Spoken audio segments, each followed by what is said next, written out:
like Liz was saying, I have 4 kids. They are kind of the greatest thing on the planet.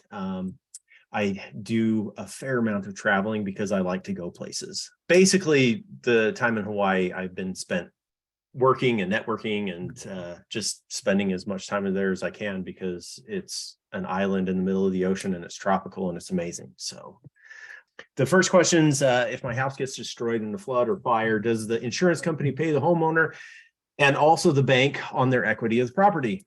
So insurance carrier will issue you, the homeowner, a check. Now that check, if it's a complete loss, the check will have to also be endorsed by your mortgage holding bank if you have a mortgage on the property, a registered mortgage on the property. But ultimately, it's on you to make sure that the bank receives the money that they should receive. In most cases, when you have a claim on your property, it's something small, a small fire, so it's not a complete loss. You lose a roof, you have a flood, that kind of stuff. In those cases, when you start your claim, you will have the insurance company will issue you a check. In most cases, it does not have to be signed or acknowledged by the bank because that money goes directly to repairing the home. And as long as you're repairing the home, then the bank doesn't care. They want to make sure that their asset is protected and you are protecting it by repairing it. The next question that we've been getting a little bit is family member passes, leaving an insurance claim still open. They owe my father money. They, meaning the insurance carrier, but because he passed so suddenly, there was no will. And they said we need to open an estate or probate, but we have no more money for lawyers. What can we do? So really, the insurance company has to pay out on an active claim, unless they deny the claim, obviously. But just because there's a death of the property owner does not mean that the insurance can back away from that, because your insurance is a contract. As long as the insurance premiums were paid and there's no fraud going on, then they're contractually required to pay out on that claim. The process for it will have to go through probate in most cases. And there are tons and tons and tons of lawyers that will work on contingency to help you get through probate and make sure that you get that property fixed up. One thing to note on that is that just because the insurance company hasn't paid out any money doesn't mean that you can neglect the property. If the insurance company comes in, if the person died and there was an open claim and say it was a flood, but they died 2 days after it flooded and they hadn't started the remediation process yet, it is still your responsibility to make sure that that remediation process gets started so that the damage does not get any worse. Because if the damage continues to get worse, the insurance company will not pay for it. They'll only do a partial payout for the damage, because it's your job as the owner of that property to make sure that you are mitigating the damage so that it does not continue. But like I said, they are still required to pay out that money because the policy was in force at the time of death. Next question. If my neighbor's swing set blew into my yard, swing set, trampoline, children's bikes, baseballs, during a windstorm, should my homeowner's insurance pay for the damage, or should it be their homeowner's insurance, or should it be my homeowner's insurance? Okay. The answer is it's theirs. It's their homeowner insurance that will pay for that damage, that repair. But depending on how good of a relationship you have with your neighbor is going to determine on how hard it is to get that payout to work properly. Okay. If you guys have a really crappy relationship and your neighbor's like, I'm not paying for that, you're going to have to file a claim through your own insurance, and then your insurance will go after their insurance. Okay. And it turns into a mess, but that's one of the reasons why we have insurance, is because our insurance company will fight for us in those instances. They also fight for us, in things like auto accidents and defamation lawsuits. I think I've said it before, but the whole Johnny Depp, Amber Heard defamation lawsuit was in the news a few months back last year. That was entirely paid for by homeowners insurance. The settlement that Amber Heard gets to pay Johnny Depp is paid for by her homeowner's insurance, because that is part of their homeowner's insurance policy. Now, everyone's homeowner's insurance policy isn't going to have those kind of limits, but you should have your policies set up in a way that is protecting you personally, because at the end of the day, even with all the anonymity and everything that we build in, you're still liable for yourself and your property. Insurance can be a way to help mitigate some of that liability if you have it. For people who have homeowners insurance, how covered are they if they live in an area that's susceptible to flooding? Flood insurance is not included in 99% of standard homeowner policies. There's a few different versions of flood insurance, and it's really important that you understand the difference. So when people say flood, that means that water comes in from the outside, either through rain, through water running across the ground, lakes, rivers, oceans, sewer backup. If you have your sewer backup into your house, that is almost always not covered by your standard homeowner insurance, unless you have a sewer backup rider attached to your homeowner's policies. Flood insurance, there's going to be a lot of people have some major flood issues in the Western United States this spring with all the snow and all the rain that we've gotten. Something that all insurance carriers do. They do it on your home, they do it on your auto, and they do it medically, constantly. Up around Lake Tahoe, Mammoth Lakes, that area, they have so much snow that all of the insurance carriers see, and they're like, hey, guess what? We are going to have major flood issues this year. And because of all of those flood issues, a lot of people that have their insurance policies renewing right now, they're non-renewing. They're not canceling policies, because you can't cancel a homeowner's policy like that. But if your policy is renewing right now to the middle of May, they're sending out non-renewal notices and basically telling you, hey, guess what? We are going to tell you that you need to go get a different insurance carrier.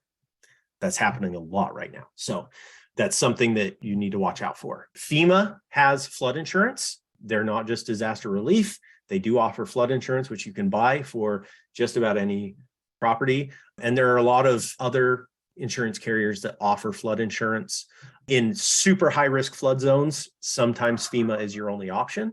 But you need to remember, FEMA only covers up to $250,000 on the property and up to $100,000 worth of personal property. So furniture and like all the things that you fill your house with. So they have definite limitations for higher end properties. Like I said, sewer backup is available as an additional rider on your policies. If you have a tree trunk, a tree decide to put its roots in your sewer line out in your yard, if you don't have sewer backup on your insurance policies and the sewer backs up, it's not going to be covered. Flood zone maps are useful, but they are also not guaranteed. You're in a flood zone on one side of the street, the other side of the street is not in the flood zone, or even next door neighbors. One of them's in the flood zone, and then, the next door neighbor, it changes, the zoning changes. And a lot of times there's less than 6 inches of elevation difference between the two neighbors. And so you need to be aware of those possibilities.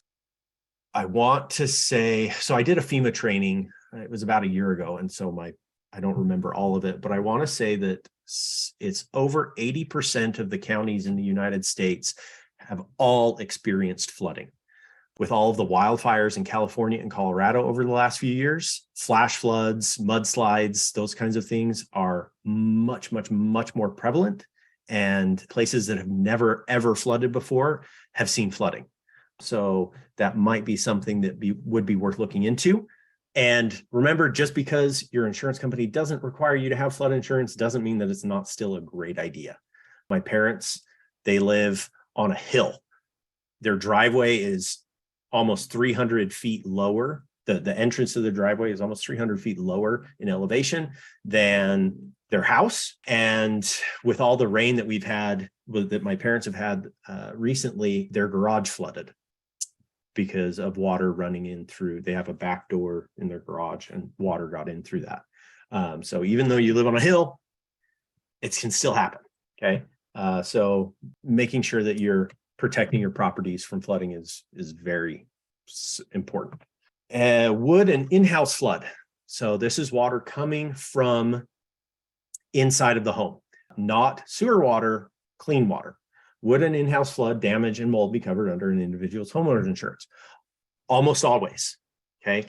This is a different type of flood. This is clean water caused by something breaking. I have personal experience in this. I owned a house in Alberta a few years ago, and a mouse chewed through the water line that went to the fridge. We weren't home. The water ran for less than 24 hours, and it caused over $100,000 worth of damage. Plus, we couldn't live in our house for over 3 months, the renovation time, because it destroyed the entire basement, and the main floor had to be completely redone as well.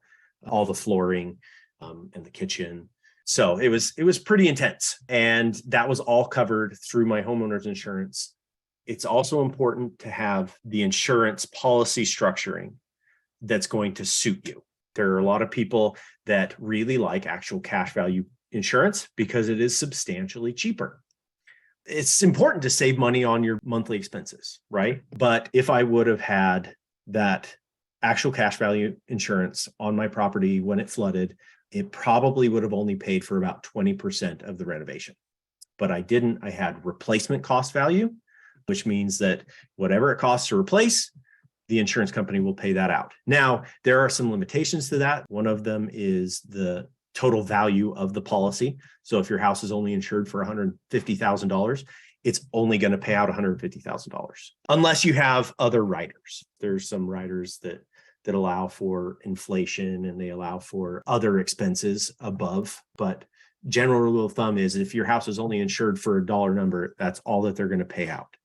Like I said before, it will cover the mold, but you need to be sure to mitigate that mold as soon as you notice it. As soon as it becomes an issue, you need to start the remediation process, because if you don't, the insurance company very, very likely will come back and say, we'll pay this much, we won't pay this much, because you did not start the remediation process.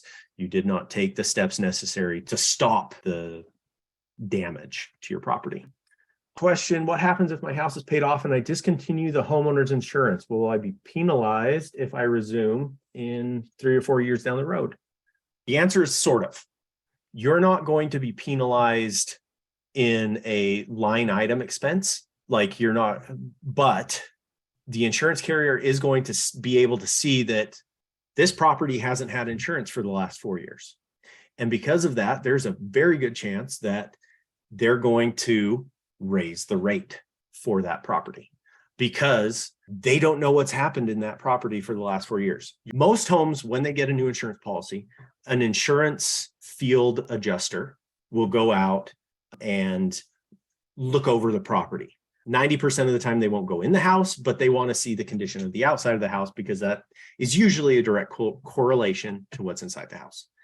It's called field underwriting. And when you put that new policy on, that field underwriter is going to come out there and he's going to look at everything in that house. And if for any reason they see anything amiss, that's going to directly correlate to the cost of your insurance. Even after you've signed up for your insurance, you've got it put in place, and your insurance carrier, your insurance agent was like, okay, the insurance on 123 ABC Street is going to be $700 a year. When that field underwriter goes out and does his inspection, or her inspection, there's a good chance that they could come back and say, actually, it's not going to be that amount. It's going to be $1,000 a month. Or they're going to come back and say, hey, the property actually needs a higher valuation. Like we've got it insured at $100,000. It needs to be insured at $150,000. Or they're going to come and say, hey, you've got your insurance coverage at $150,000, but the house is not worth $150,000. You should lower your coverage to $100,000. Those are all things that do happen and can happen. This is where you run into some tricky things with, if something happens to the property and you don't have any insurance in place, you are the property owner is 100% liable for whatever it is that happened, whether it's damage, whether it's somebody slipped and fell and broke a hip, whether a dog came and bit somebody, you are liable. If there's no insurance covering it and you have an umbrella in place, guess what? Your umbrella is not going to cover it either, because the umbrella insurance requires underlying coverage.